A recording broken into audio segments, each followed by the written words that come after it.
Why do we talk together? Because every time we speak, my mind is just blown into so many directions, and I feel all this wealth of the thought that you bring to the conversation while we are in conversation. So that to me has been such a privilege from when we first did our talk 2016 at the Bhaudaji Lad Museum. And then it's been ongoing. I think this is our fifth time. We don't always talk publicly, but it's like an ongoing conversation. And it is the privilege for me because my artist colleagues will understand what it means to have someone you can be in conversation with, and not just someone, but an ongoing conversation is absolutely invaluable. And most times, I think we have that with a curator, but when one can have that with a writer and a thinker, it's an incredible gift. And so when I heard that you're in Bombay for this particular show, I just thought, somehow I have to get you here. And I, of course, am really honored to be here, taking your time on a very busy time here with that people have with this design and architecture shows. Very kind of you to come. But when we first talked, I thought it was going to be one of our private tete-a-tetes, because we meet, we spend 2, sometimes 3 hours just walking around and talking. And there is the purpose of this is to build a publication, as Dayanita and her publisher would like.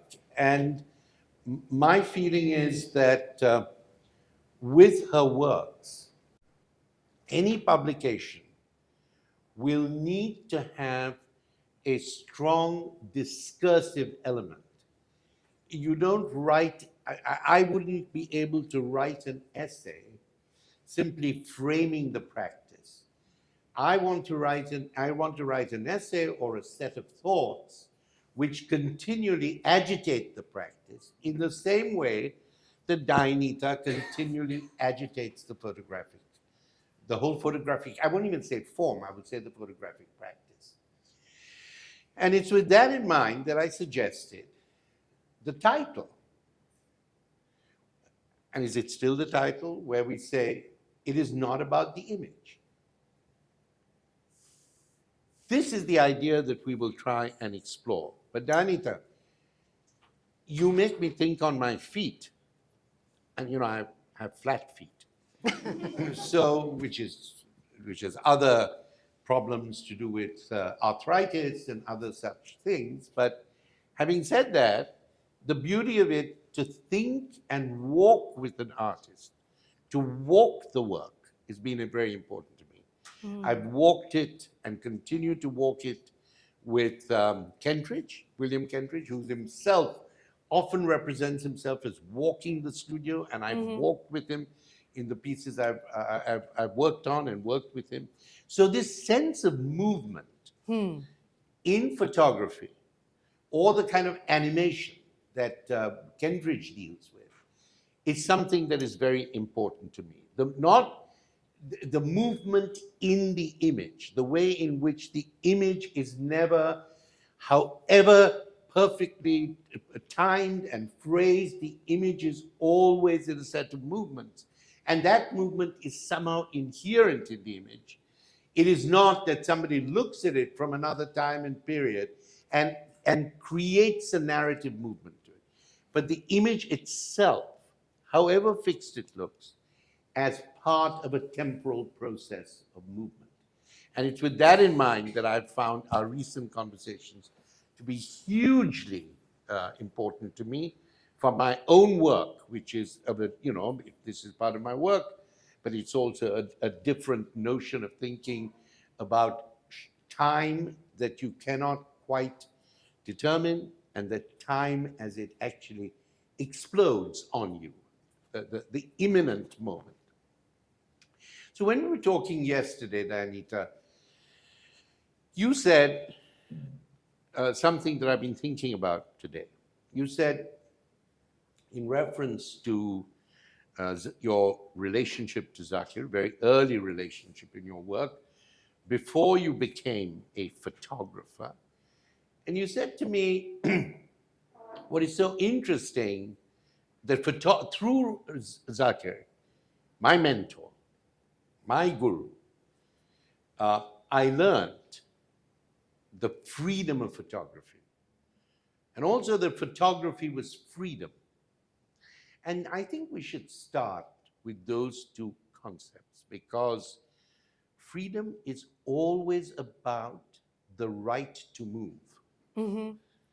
If you are a citizen, if you are if you are a national, if you have all the kind of liberal human and natural rights, and somehow you do not have the right to move,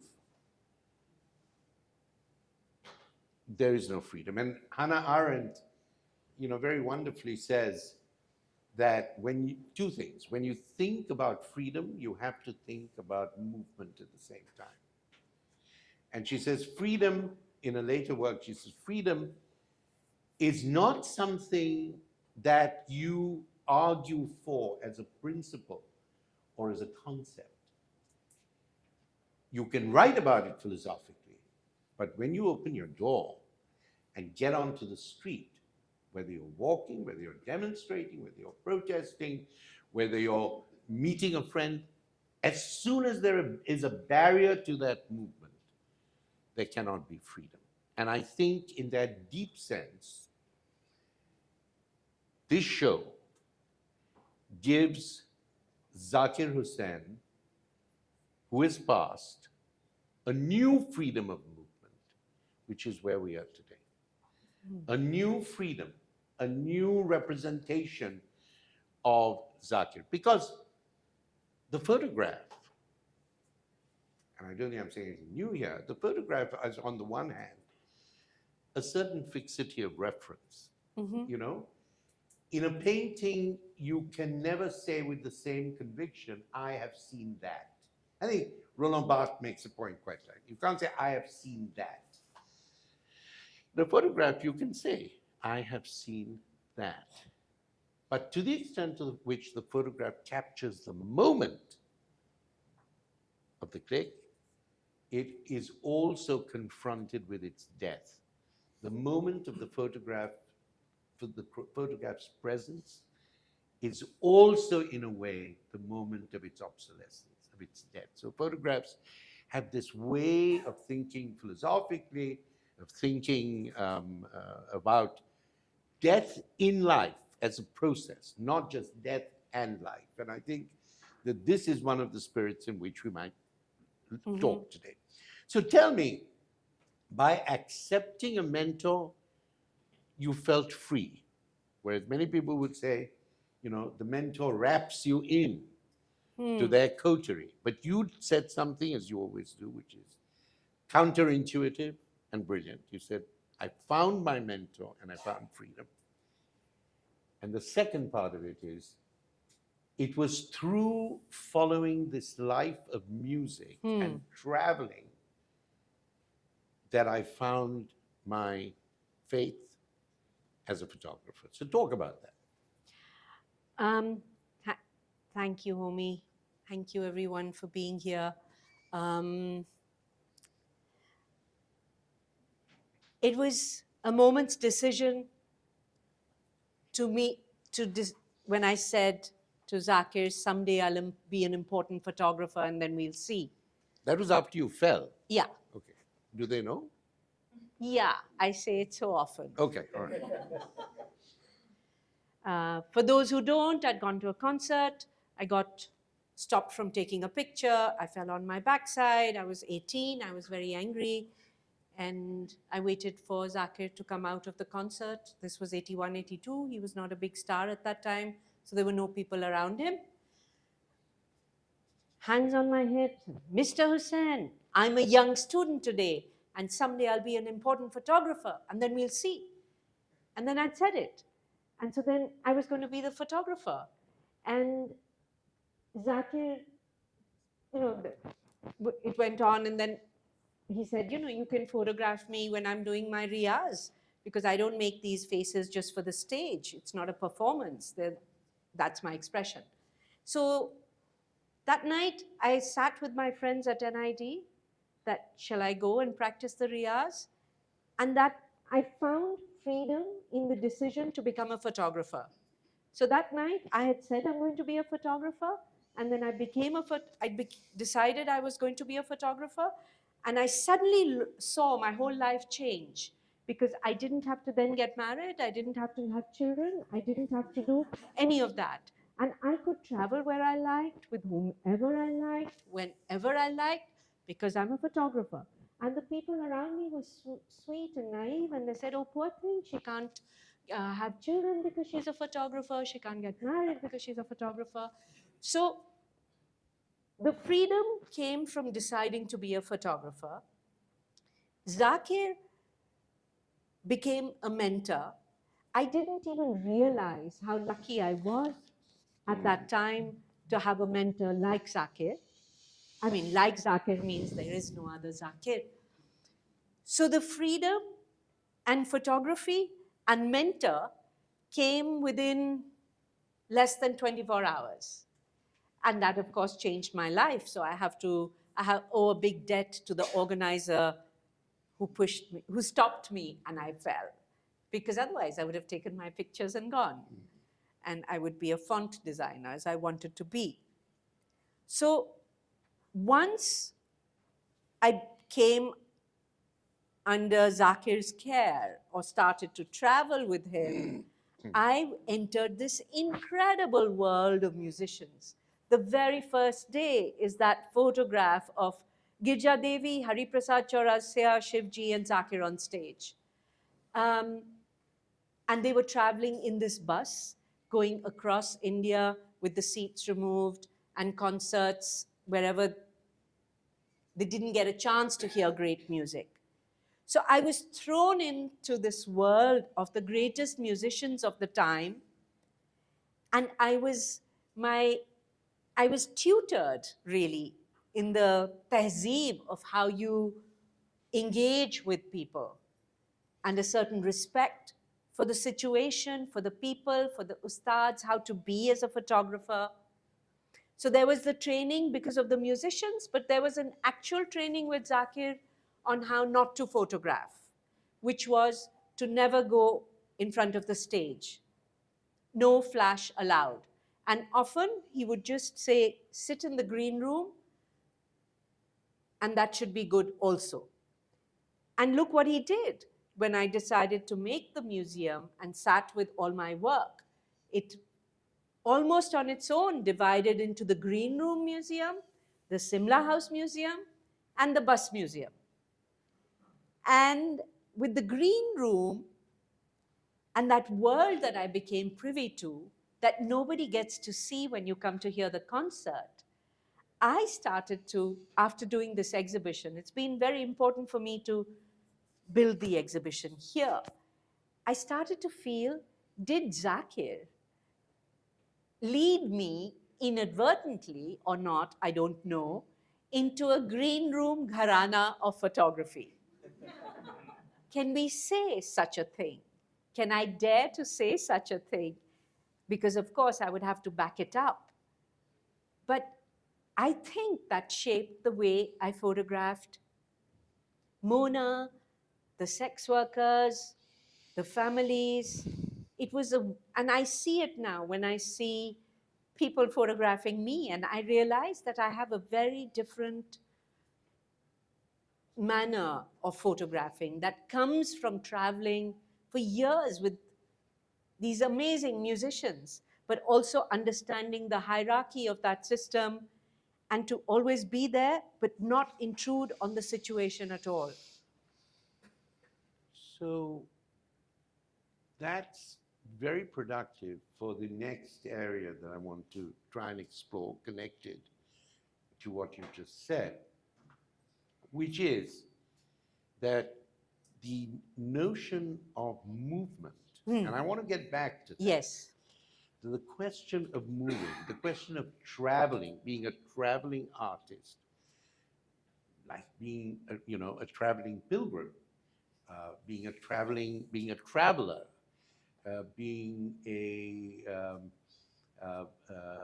being a mover. I mean, for instance, so much of the work of the great African American philosopher, poet W.E. Du Bois is about thinking while traveling in Africa, really thinking about America while traveling. And so much of the work of that great writer on photography, Walter Benjamin, is about being the flaneur, the person who walks, the person who travels, with a person who continually is making impressions, even if you don't take them take an iPhone. So this idea of movement and travel is something I want to talk about, not just as we've been doing biographically or anecdotally, but I want, as you know, I always like getting into the work and seeing where it exists in the work. So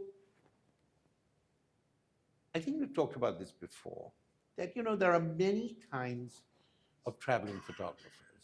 There are news photographers who travel, but their job is to record, to report and record in a way that social realities, political instances and events can be reconstituted as precisely those things.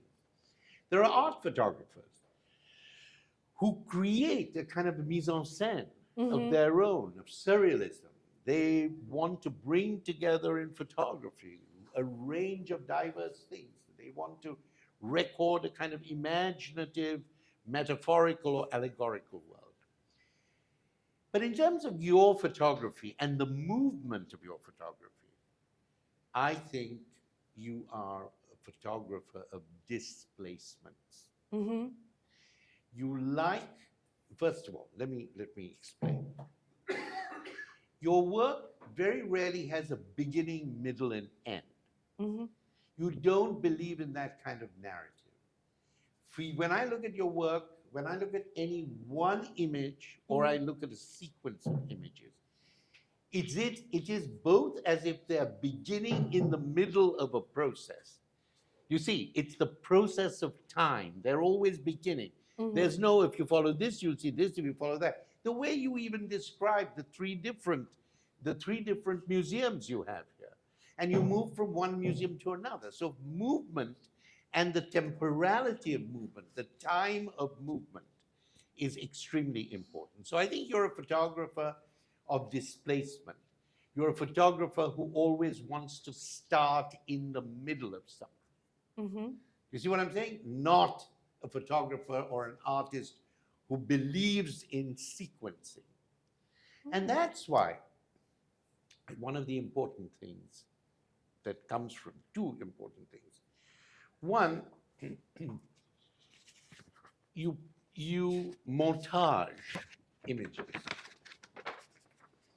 And there is no attempt at seriality or sequentiality. That is not the image here. That is not the aesthetic or political or ethical task here. The task here is to go moment to moment to see how something like a rag can be continually reinterpreted iteratively, so it is something new. I can't say, if I close this image and say only this, I could never say, oh, now it's incomplete.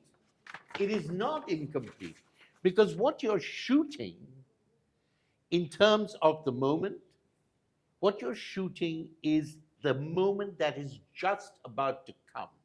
What in my work I call the imminent moment. It is after the one beat, the positive beat, and then this silence without which the next beat could not even be heard. Yeah. You photograph in the Kali. In the what you call the Kali, or the in-between, that moment of emptiness. So you can see here, there is a continual expectation of what will happen and what will not happen. And just putting them all together is not going to solve that problem and not going to show what I think is the very specific way in which you deal with time as the medium of photographic inscription. So that's one. Always the photograph, always your work is one step ahead of where it knows it is. Mm-hmm. There is no. And from that perspective, I say that you demonstrate what is, I think, true of the best photography, which is that you present what is before, you experience what is before the thing in front of you, but the end process of the printing, of the editing, is that it has never been there before. It's never been as significant as it. And I think this is an aesthetic principle that I would talk about in many different areas about. So it seems to me that time is extremely important. Displacement is important. And finally, if you think about Mona Ahmad, Mona Ahmad, this is man, woman, queer, not queer. Where am I in the middle of all this? Who am I in the middle of all this? Where is he, she in the middle of all this? Or if you see Zakir, as Zakir says himself, I play in Sholapur. It's a totally different moment. I take the bus then to telling us, it's a totally different moment. So this displacement of stories, identities, temporalities really produces the kind of richness of these museums or these images, which throw you into the middle of a life, just as you were thrown into the middle of the life of a photographer, becoming a photographer, by being thrown into the life of the movement of musicians moving. So it's an iterative.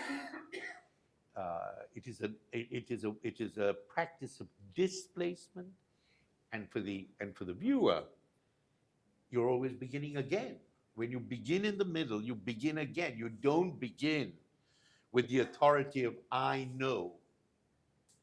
You begin with the emptiness, or what I call the third space of where do I have to be to know? Or the question posed by Immanuel Kant, what is my present? When I read your, was ist Aufklappen? What is the present? Where am I now? This is something that I'm working on a lot now in the context of various political and social and cultural movements. So this is but when I see your work, I understand that immediately. Where am I now? And this is what happens to the work itself, not just the character of individuals. The entire work is infused by that movement. So the question then arises, where is Dayanita? Where does she put her foot? Where does she put her eye in the middle of this diorama of displacements? Who is Dayanita? Somebody said to me the other day, a friend in Delhi, Dayanita so rarely photographs herself. And we talked about that. And I've thought about that. But before I tell you how I worked with this rebus, this puzzle today to think, where is Dayanita? You're not It's here. the friend. Sorry. Actually, it's my daughter. Do you want to take it? Not at all. But it's just her time of waking up in the States and my time of evening. So I want to ask you, where and how do you think, and what do you think you are in your work? Where are you? I don't know how to answer that. Where's it? I can answer bits and pieces. Yeah. You're a montageist. Yes. I'm very happy to hear you talk about Yeah, but displacement. people are here to hear you, dear. I'm only supposed to be, I'm only, That's setting not the true. scene. Everyone's here to hear you, and they hear me enough. I put it all on Chalo, Instagram. let's work this out. It's great in an audience to work out a problem, not to pull forward. So, displacement is very important for me because I've never been drawn to the image that tells the full story. And if I could dare to say something, Homi, so I dare you. we've all studied the punctum and Barth. And there's such little critical writing on photography Yeah. that, Barth and Susan Sontag Walter become. Benjamin, most Walter Ben, important of I all. don't say him in the same way because No. his work was at a completely different level. Okay. But these were two essays that were written, yeah. and they become the defining essays. Now, who am I to argue with Barth? But to me, I knew from the start that my punctum had to be outside the frame, that it was not about being in the frame. And whatever I did, whether it's black and white, whether it's the kind of framing I do, was to displace the viewer. That's why I said I'm so surprised that you use the word displacement, because I didn't want to tell you the full story. That's not what I photograph. If there is a story, it's a story that will be built in your imagination between the images, and to continuously see images in different sequences. And I can't even call it sequences because all these museums, the wall panels, have all been made for the images to be shown in any sequence, in any order, At any time. at any time, because they can be, and that changes the meaning of the images completely and hopefully affects your imagination in a different way. The architectures that I build and I labor over so much for so many years is again to displace you. So I don't know how many of you noticed, but I had rearranged the museums to build these two shrines because I thought while we come here and we're very moved to be surrounded by Zakir, and where I'm sitting, it's incredible. I mean, we should have sat in opposite side, because from here, there's Zakir looking at us all around, and us looking at Zakir, and he's watching us watching him. So I always wanted to make the architecture and the images such that they could be continuously displaced, that you couldn't fix it. You couldn't fix the story of the museum, of Ustad Museum, that I will show it to you next time in a different way, which is why I often want to have a bed in the museum, because I can rearrange these museums endlessly and change the meaning. On the 3rd of February, we're going to have Abbaji's Barsi. Mm-hmm. And now I'm going to pull out all the images of Abbaji and try and forefront him. But it's possible that, like the Shivji Museum got created. So I built my structures around that constant movement of images and therefore movement of meaning. So I'll continuously pull the rug from under your feet because I want you to be in that in-between space. And I'm not so academic, so I didn't know you had branded the word third space, but I often speak about third space as the image between two images that gets created in the in-between space. Yeah, you're right. And I have the brand. The brand, the brand is mine, but that's it's back to me. But the point is, Dayanita, that substituting or pulling out Abaji for a moment, which might then put Zakir in another relation, all that becomes possible for you, and you have not theorized it. That's the job I've been trying to do, but you have demonstrated it. Because in your museums, and even in that architecture show where you said to me, look, you can put this in any way you want. Now, on the one hand, it is about assemblage and reassemblage, you know, which is a fine aesthetic montagist concept.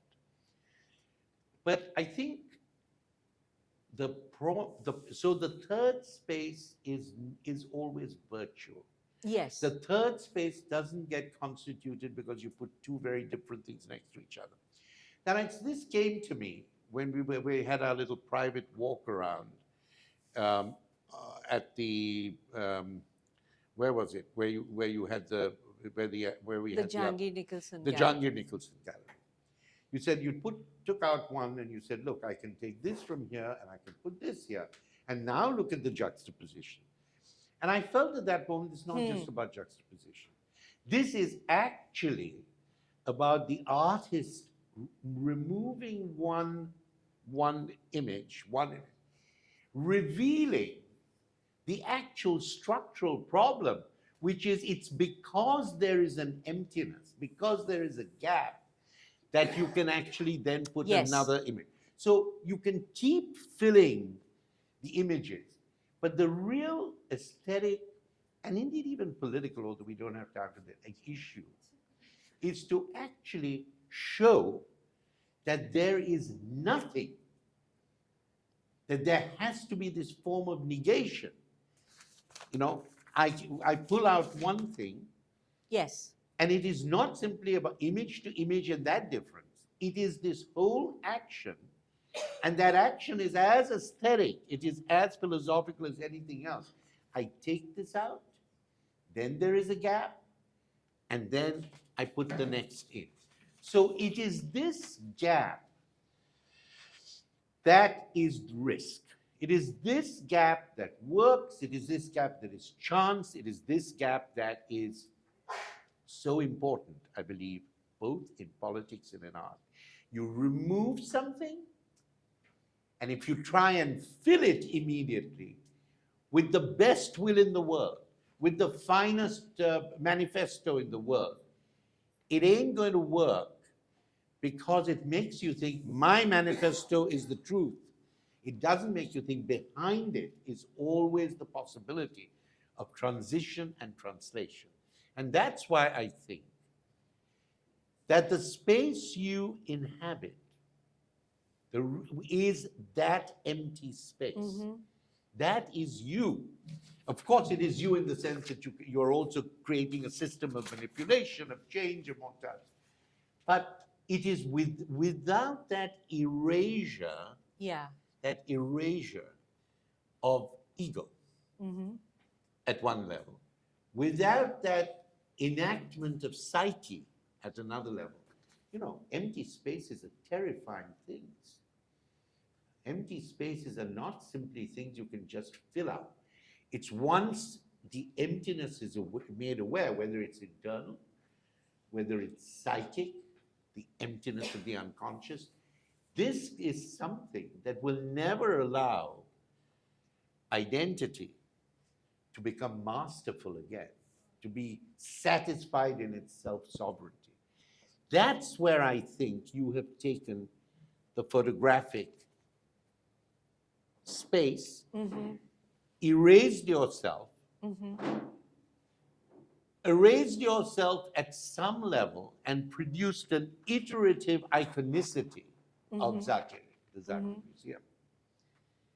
But at the same time, that gap that is you is also represented in the very structure of the ways in which you have assembled, disassembled, and reassembled the life and the passing of Zakir. And where are you? Is he still your mentor? Well, I think you've shown something else.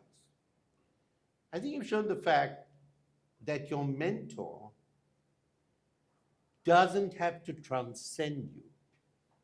That the relationship of mentorality, whether it's, Warhol reproducing the clear water bottle or whatever, when you are an artist and you are a philosopher working with these materials, you are everywhere and nowhere. You're beside him. I mean, quite literally, you're beside him in this angle. You're in front of him in this. You're on top of him. So in a way, mentorship becomes the sharing of friendship. You see what I'm saying? And Yeah. to be the friend, you haven't got need to be the physical presence.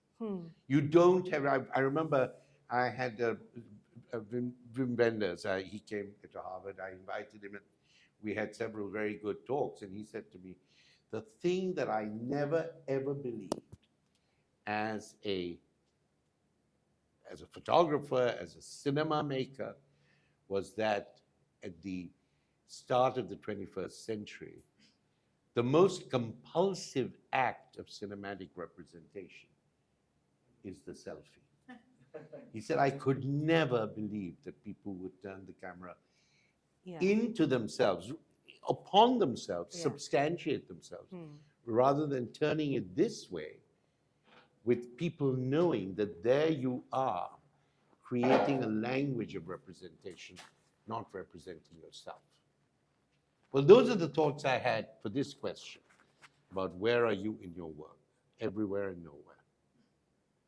So that again is something that became very clear to me in making this exhibition and seeing all this work, because as you can imagine, I have seen the Zakir book and I saw those images, but it was only after his passing that I went into the contact sheets and found all the other images.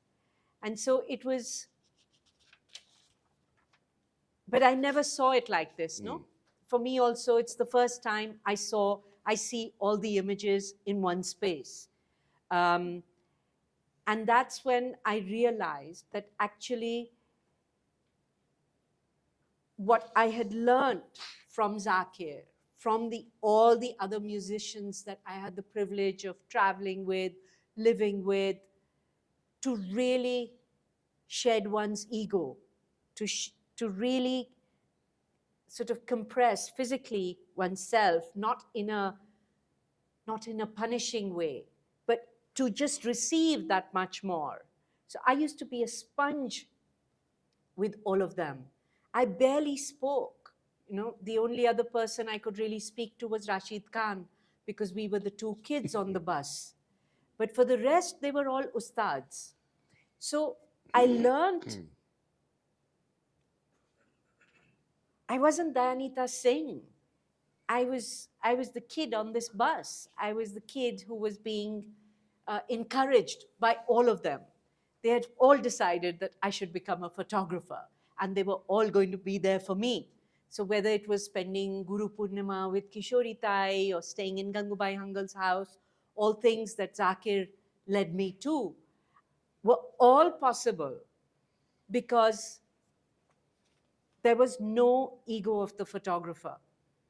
I was not the photographer because I was not a man. I was just making a few photographs of places that people that were of somehow. I used to photograph something between a whisper and a caress, I was not making the grand photograph. And that was only possible because there was no Dayanita Singh. But isn't the beauty of it, at least in your telling of it, that Zakir himself, and I was reading some of the entries, also believed that. I mean, he did say, I want to draw audiences, people know who I am, they know the lineage from which I come, etc. But he says, I am always on the stage, the nobody, even though I may be lionized by others. Why? Because he says, I'm always looking to see the response. Now, when he's looking to see the response, he is not the sovereign subject. He is not when he's making himself on the trace. He's making his music as what I call in that third space, in that imminent moment, that it is coming out different from the way it came out yesterday, different from what he learned in the Gharana. It's coming out, and he has to address himself to this audience, not in some flashy Bollywood-like fashion. And I only think of Bollywood because I saw a kind of very amusing film the other day. Because when I'm in India, I only look at kind of, Indian stuff. But where there was this satire about the look, this absolutely appalling actor who was told by everybody, you have the look. Bas ye look pakad ke rakho. And the guy after a while started going crazy. He said, but what is my look? And when he started giving the look to the audience, there was no audience and there was no actor. Until he meets a woman who has cultivated the look. Sorry, I'm so sorry. What did I do? I think it's gone on. That's okay. Until he confronts another very, another religious young girl who's now turned into a saint, and she's traveling all over the place, and her people say, don't lose the look. बस कुछ बोलना नहीं, बस look. आपका एक ही look है, look. And I just thought that is, I could teach from that, I could teach about institutions, I could teach about practice. Now the issues in your work is, there is no look, there is gazes that move and not. And he knew it as a musician, at least the little I read. I met him a few times abroad in different places, in conferences and so on. But he says again and again, when I'm in Sholapur, I'm in Sholapur. I have to look and I have to see how the work is going. And when he says, I look at the audience, it's not asking for an egotistical or narcissistic thing. He's actually depleting himself to say, what is the other saying to me in this gesture? So I think, you've also become a bit of an ustad. In both senses of the word. Never. Now, I was being funny. Of course you're not. What do you think? Yeah. You're my friend. You're no ustad. Acha, Chale, I think we've spoken enough, no? What do you think? What is our convener things? Don't you think we need people to speak? Yeah. Have you exceeded our time? Yeah, it's 7 o'clock. Acha. Can we take a few questions if anybody wants to ask them? From the art history students that are here. Are you happy with that? Yes, thank you. Yeah. Well, let them. You want to pass the mic? Yeah. Sorry. Does anybody have questions? Andrea.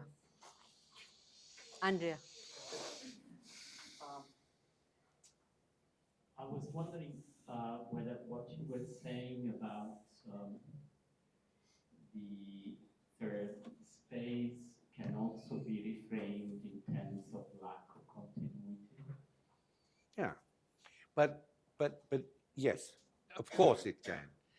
Khali, the empty, the lack of continuity, disruption, disjunction. Yes, absolutely. But Andrea, let me just say, I have become so tired of people just talking about, no, there's no continuity, there's discontinuity.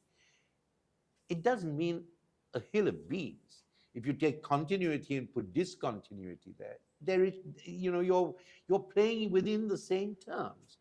That's why I prefer to say that the lack of continuity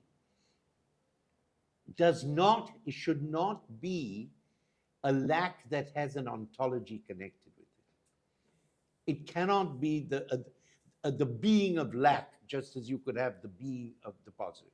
So that's why I introduced this notion of continual movement and the very nature of movement. So yes, there is a disjunction, but it's not simply like, for generations.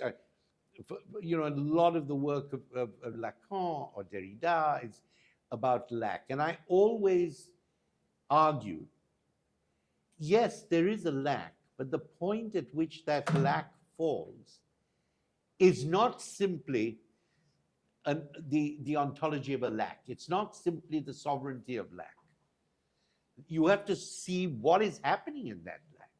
Why does the lack come here rather than there? See what I'm saying?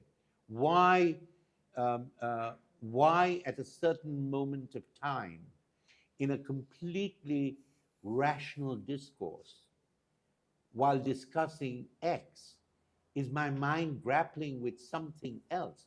I can't choose that I will stop the narrative of continuity and move to the narrative of discontinuity. I'm continually negotiating the two things. That's why I never use just lack or void, because it just seems to me that these, and as I once wrote in an essay on Anish's work, the void is never an empty place. It's always a certain kind of activity. Yeah, thank you for that.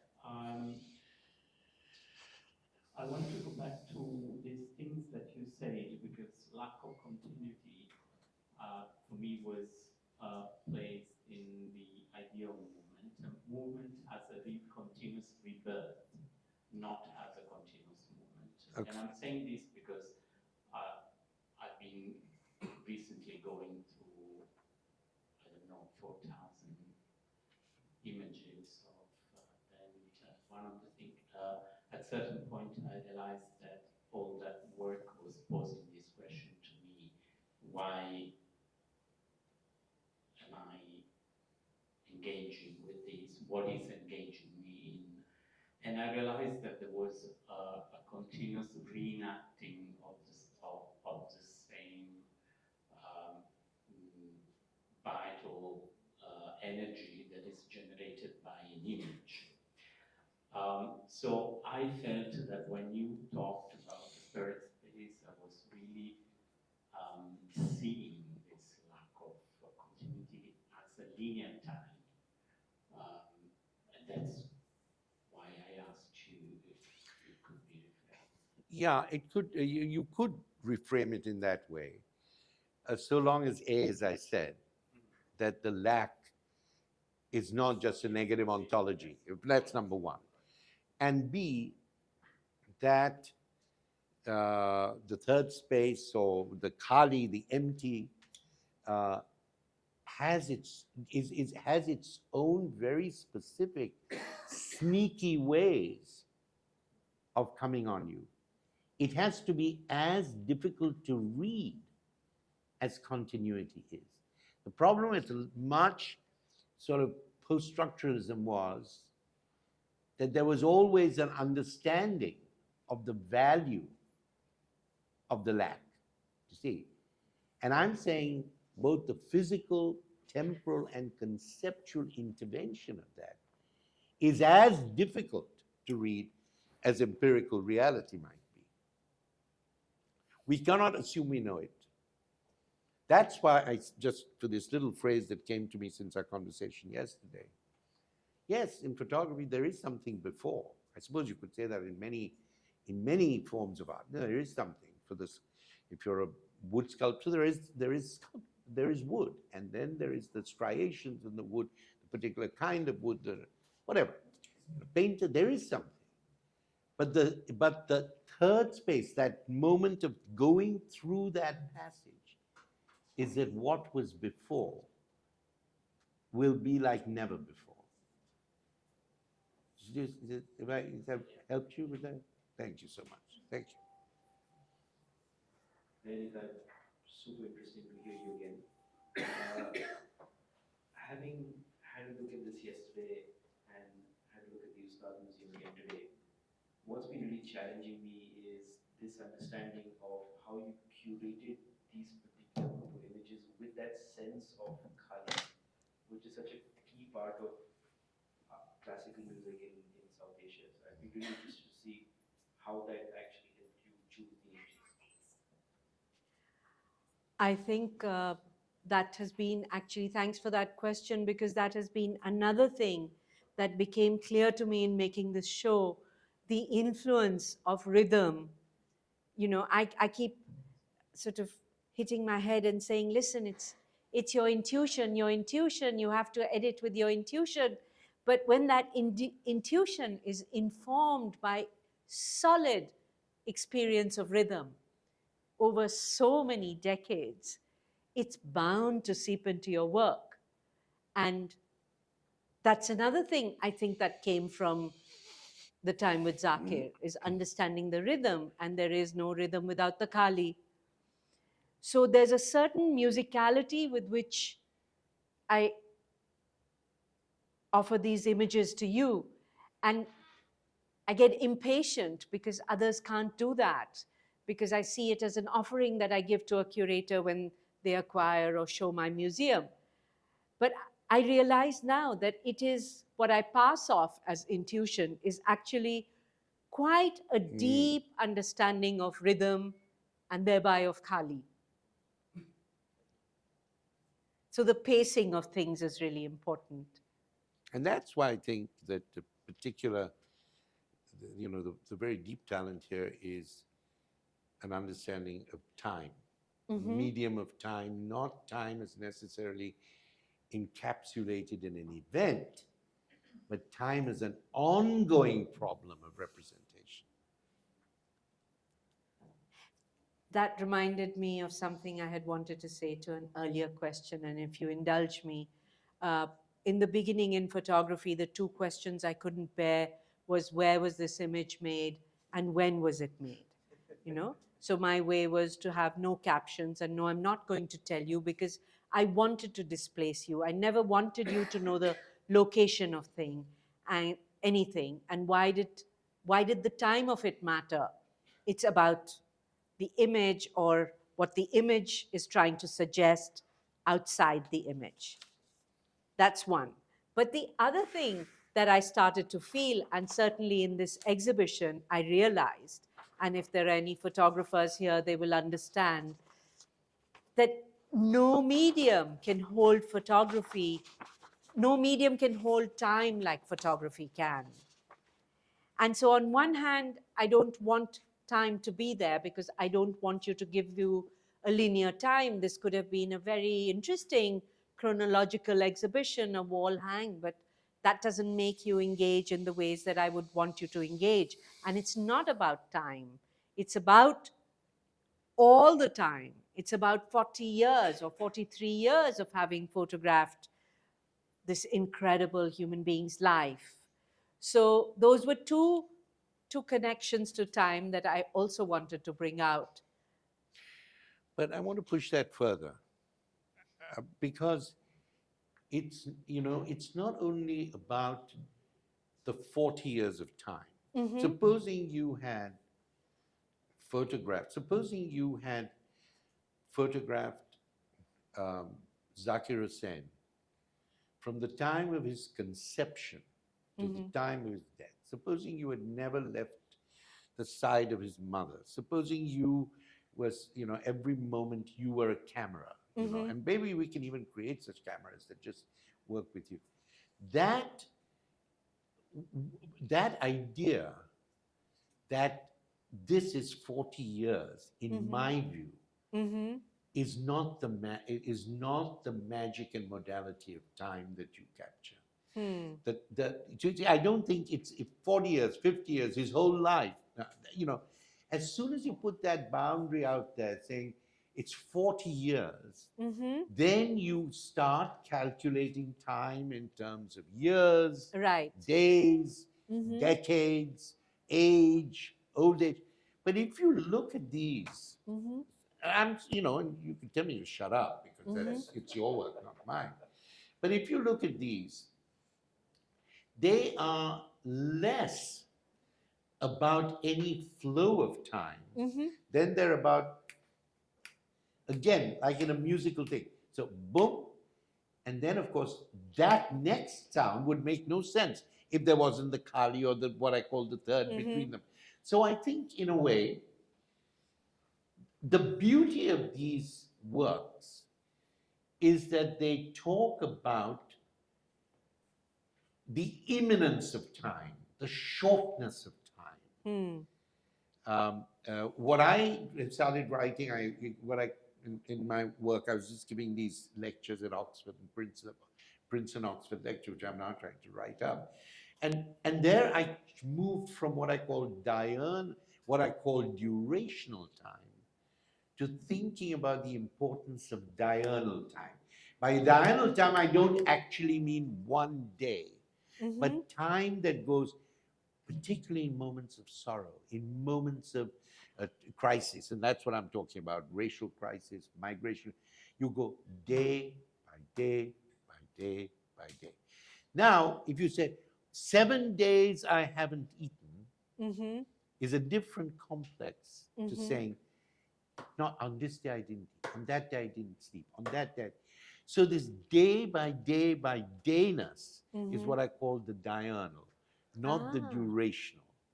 Okay. Do you see what I'm saying? And that has a very different effect, because that allows you to understand why, for instance, and this is, sorry, I'm talking about my work, why does that day when George Floyd was killed, the whole thing took 8 minutes. Oh, no, the whole thing didn't take 8 minutes. It took much longer if you read the transcripts. But the intensity of his death was 8 days, 46 minutes. And what people celebrated, people danced for 8, 6, 46 minutes. People clapped for 8, 6, 46. They sang for that recognition that when there is even oppression, we somehow reduce its intensity by saying, for such a long time, this hasn't changed.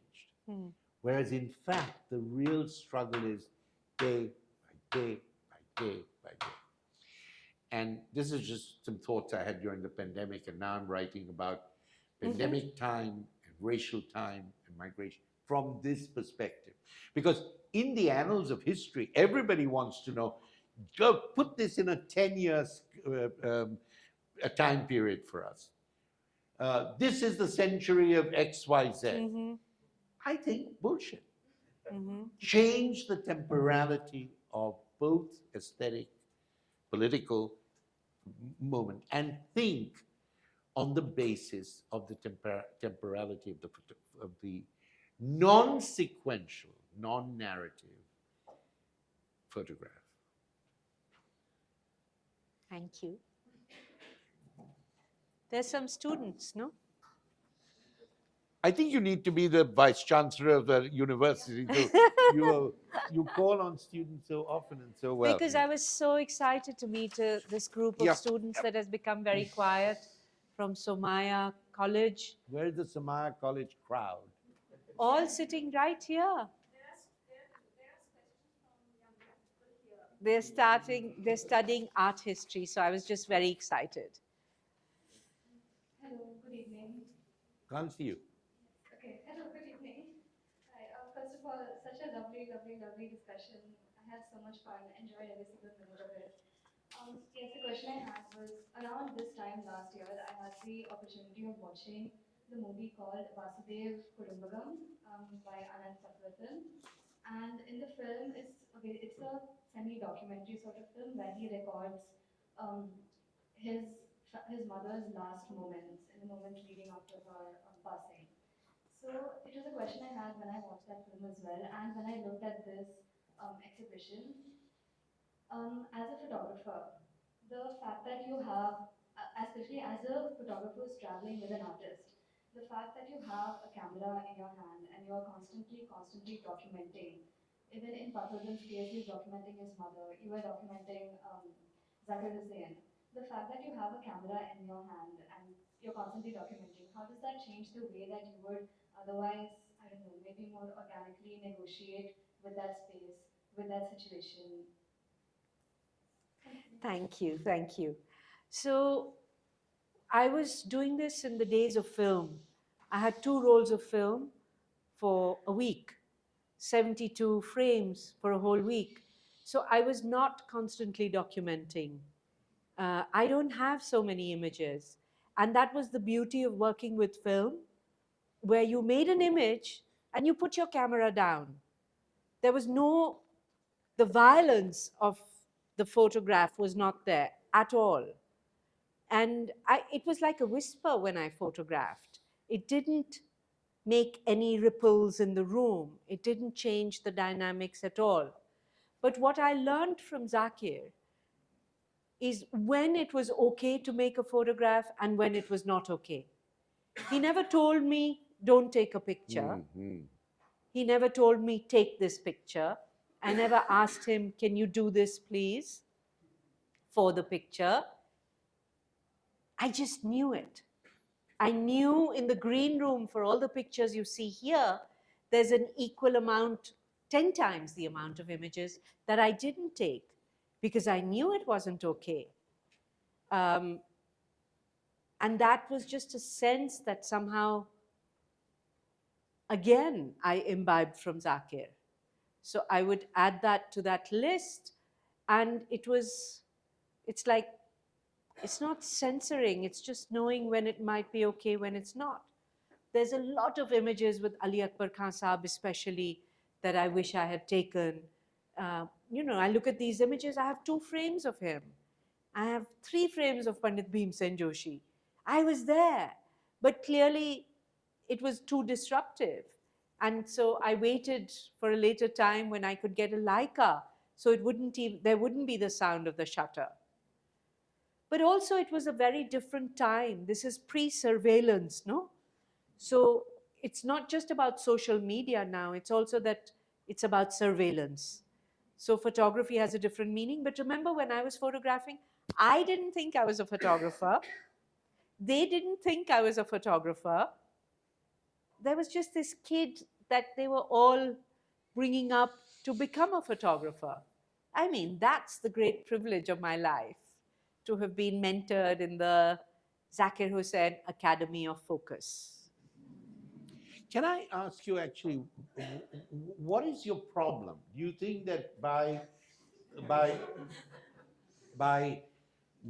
taking that in a situation of extremis, when somebody is passing, and my mother passed a year and a half ago here in Bombay, and I was continually trying to record her voice, particularly her jokes, particularly her rudenesses, which I could never resist. I loved the way in which she was rude about things, including me.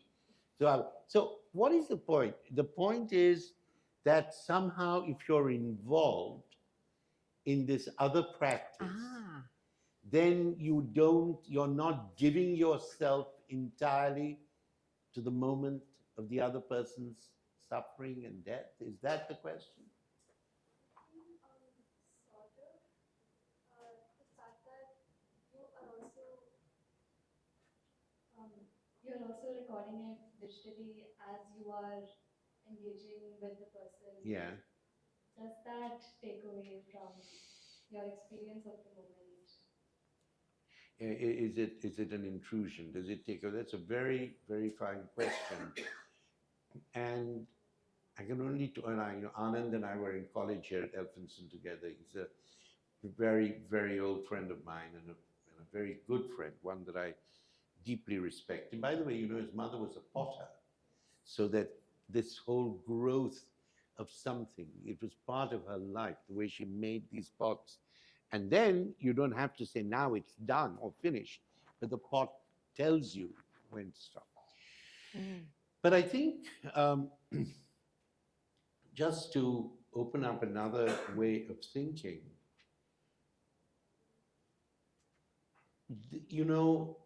I don't know why, I haven't seen that work, and I don't know what the purposes of it are, so I'm not going to talk about it. But talk about the fact that I was also digitally recording my mother. And of course, I was not doing it to publish it as a photo essay, although some people said you should. I haven't got that. But it was I think it comes from the fact that I believe, and maybe Anand did, that memory is about the present moment. Memory is about the present. Memory is not something that happened in the past. So, in a way, it's an intensification of that need in a time of great pain and need to somehow be in the present if your eye, if your mind is one that thinks through the that thinks through a camera or a writing, or in my case I made notes, I recorded things. So I think it's about the intensification of the present moment. And when people say, oh, I remember, it's not about the past, because I remember is an affirmation or comes out of this moment. And then you make that memory or that image. But the necessity for memory is the present moment. And I think that's why somehow, when you know that death is beckoning or you know an end is coming, you want to hold on to the present. And then, of course, you can't in the same way. But at least you get the presence. You can't get you get the presence of the voice. And eventually, does it comfort you or does it disturb you more? That's an open question. I mean, I don't think I have played my mother's recording, which I did quite a few, ever since her passing. But of course, even Roland Barthes' whole essay on photography is about starts with the picture of his mother and this idea of, the photograph is in two times. A photograph records something taken on this day, and now with the digital camera, they tell you exactly when. It's on this day. But as soon as you look at it, right, it is about a very complicated present moment, which is where I say there's a kind of collapse of even the future moment into that present moment. So it's looking at, I mean, not only photographs, but looking at art generally, but of course photographs, which may be familiar to you, is a deeply, in my view, both morally and psychologically complex thing. And so the question of, are you not giving yourself to the moment? Are you taking from that moment what you might need, what you think you might need? Maybe you're taking from that moment, but that is not necessarily a question of taking your mind off that moment. Unless, of course, you have a full studio there and you have all your technicians, and but that's an institutional issue. I'm trying to just deal with the kind of moral and affective issue that you have so sensitively brought to our minds. Thank you. Can I mean, if we have time. Guruji Yes, ko of dekho course. Sanji. Sarji. No, it's wonderful to hear both of you. This is not a question, but it's a kind of observation that being familiar with Dayanita's work for so many years, and particularly, why you both are sitting here, and exactly behind the picture which I see, where a man in white kurta holding this baga, the instrument, and the black circle in it. And the rest of the pictures which I see, all the black and white photographs, which I feel when I see your photographs about architecture, you see, one of the things which I cannot forget, that this instrument is tabla. The theka, the tappa, the kind of rhythm, the kind of sound which it creates. And when I see your photographs about the architecture, and the tonality, because essentially my point is about the tonality, and the black and white tones which I see when I see the architecture work or other works of yours, which reminds me of, say, Drupal. The music Drupal. And here it's a tabla and the jerk and the kind of ups and downs, which goes probably because they are taken the way you explained the pictures and it's kind of almost life's work, yours and also Zakir's, So, so this up and down happening in the picture. Also, I mean, the third picture, which is that hammer, Yeah. with the type, then Yeah. beginning of the tuning. this thing, they kind of Yeah, tune tune. the thing. So I feel that it may not be a conscious thing because the situation gave you certain things, Right. and you took the way you took these pictures, but it works very well with the instrument of tabla. I hadn't thought of that. And this is, You think sitar would be different? yeah. Yeah. Thank you. Thank you so much, everybody, and thank you again, Thank you. Dayanita. And we do have some refreshments outside, and the conversations can continue. Thank you so much. And must. Thank you for Chutney organizing all this. sandwiches. Thank you.